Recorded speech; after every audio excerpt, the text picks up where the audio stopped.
অদৌকা উপশহরে ব্লকের রাস্তাতে আবার পানি উঠছে।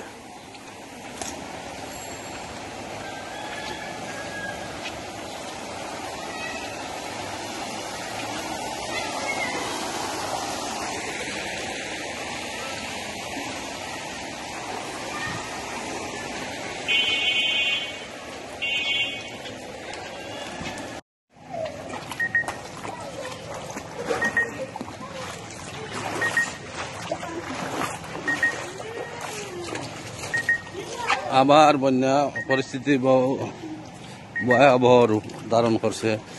উপশহর 13 রতন সরকারি প্রাথমিক বিদ্যালয় দেহুকা পানি গেলা বাইতুল ফালা জামিয়া মসজিদ উপশহর অনেক বেশি পানি।